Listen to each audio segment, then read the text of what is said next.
प्रधान क्षेत्र पंचायत स्वाभिमान संघ ने लखनऊ स्थित एक गार्डन में अपनी मांगों को लेकर 2 दिवसीय धरने के पहले दिन मीडिया से बात करते हुए बताया कि जिस तरीके से ग्राम प्रधान चुनकर आता है, इस तरीके से हमारा भी चुनाव होता है और हम भी जनता के बीच में जाकर तमाम बातें करते हैं, लेकिन बाद में जनता हमको तिरस्कार भरी नजरों से देखती है। अतः सरकार हमें भी प्रधानों के तर्ज पर निधि उपलब्ध कराए, जिससे कि हम जनता की आशाओं पर खरा उतर सके।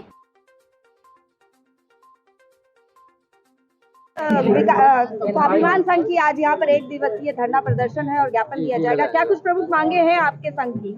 मैं प्रधान क्षेत्र पंचायत स्वाभिमान संघ का राष्ट्रीय अध्यक्ष विजय दादा संस्थापक जी की सोच, कृष्ण सिंह जी के नेतृत्व में हम आज 2 वर्षों से बीडीसी के लिए संघर्ष कर रहे हैं। पूरे प्रदेश में अपना परिवार बनाकर अपने अधिकारों के लिए लड़ रहे हैं। जिस प्रकार प्रधानों को अधिकार है, प्रधान भी जनता के बीच चुनकर आता है, चुनाव नियमावली का अनुपालन करता है, चुनाव आयोग को जमानत राशि देता है, और जबकि बाबा साहब के संविधान में त्रिस्तरीय ग्राम पंचायती व्यवस्था में हमारा बीडीसी प्रधान से बड़ा है, लेकिन उसे कोई अधिकार नहीं है, उसकी कोई विकास कार्यों में सहभागिता नहीं है। ये हमारा चौथा यहाँ पर आंदोलन है। चौथी बार हम 2 दिवसीय धरना कर रहे हैं, 6 और 7 को। आज अंतर्राष्ट्रीय मुस्कान दिवस है।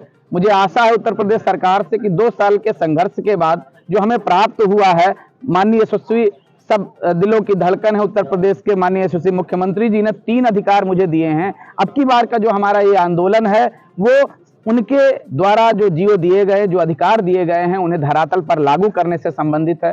पिछले 2 साल पहले 15 दिसंबर 2021 को हमारे बीडीसी भाई को एम्पावर करते हुए माननीय मुख्यमंत्री जी ने 3 प्रमुख अधिकार दिए थे, नरेगा, बीमा और 6 बैठक और 1000 बैठक प्रतिभत्ता, लेकिन वो धरातल पर लागू नहीं है। कुछ ब्लॉकों में लागू है। बहुत सारे माननीय प्रमुख महोदय हमारे सहयोगी हैं, लगातार सहयोग कर रहे हैं, उनका मैं धन्यवाद ज्ञापित करता हूं, लेकिन उनके द्वारा जो बीडीसी को अधिकार दिए गए उसमें बहुत अनियमितताएं हैं। बीडीसी हमारे लगभग 400 हमारी जानकारी में खत्म हो चुके हैं 2 सालों के अंदर, लेकिन किसी भी बीडीसी भाई को 3 लाख रुपए उसके परिवार को नहीं दिया गया, जबकि माननीय उत्तर प्रदेश सरकार ने ये अधिकार मुझे पहली बार दिए हैं। 1961 से हमारा पंचायती राज व्यवस्था है, 1995 में 73वां संशोधन लाया गया, लेकिन वो पूर्ण रूप से लागू नहीं है। हम विकास में सहभागिता चाहते हैं। हम लोग भी जनता के बीच में वोट लेकर आते हैं, नाली खड़ंजा बनवाने का वादा करते हैं, कमर झुकाकर वोट मांगते हैं, प्रधान से ज्यादा वोटर्स पर 2000 लगभग वोटर्स पर चुनकर आते हैं, लेकिन हमारे पास अधिकार नहीं है। तो हमारा पहली मांग है कि जो शासनादेश हैं, जो अभी तक अधिकार हमें मिले हैं, वो धरातल पर हो। हर बीडीसी को मंडी से जोड़ा जाए, हर बीडीसी हुआ है परिवार को लाख रुपए से दिए जाएं और साथ प्रधानों जैसे निधि हो बीडीसी, जिससे हम बनवा सके। 1 लाख रुपए सालाना हमारे संघ की मांग है और 7000 रुपए मानदेय मांग है, क्योंकि इसका हर जनप्रतिनिधि जिसकी है का मानदेय है। बीडीसी एक अछूता अंग है, कोई किसी प्रकार की कोई भी सहभागिता विकास कार्यों में नहीं है। मात्र परमिशन लेना, एमएलसी का चुनाव में सहभागिता कर देना, एमएलसी ना लेना। 36 एमएलसी चुनते हैं लगातार 27 वर्षों से। 1925 सम्मान है, ना कोई स्वाभिमान है, जबकि जनता द्वारा चुनाते हैं।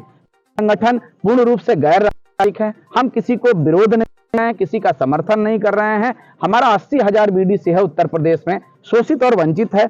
5 साल वो अपने क्षेत्र की जनता में विकास नहीं करा पाएगा तो वो पुनः राजनीतिक कदम आगे नहीं बढ़ा पाएगा। उसकी राजनीतिक हत्या बंद होनी चाहिए। इस पद को एम्पावर करना चाहिए, क्योंकि हम लोगों ने बाबा साहब को, महात्मा गांधी जी को, अब्दुल कलाम जी को अनुयायी माना है, क्योंकि महात्मा गांधी जी की सोच थी कि राष्ट्र का विकास गांव के गलियारे से होकर गुजरता है। और मैं इस मीडिया के माध्यम से लखनऊ को भी भूमि गार्डन से मैं आशा करता हूं, नहीं पूरे देश को, कि अगर हमारे 80,000 बीडीसी की सहभागिता 59,000 प्रधानों के साथ बराबर की कर दी जाए तो हमारा राष्ट्र विकसित होने में देर नहीं लगेगी। हमारा राष्ट्र बहुत जल्द विकसित राष्ट्र के श्रेणी में आएगा।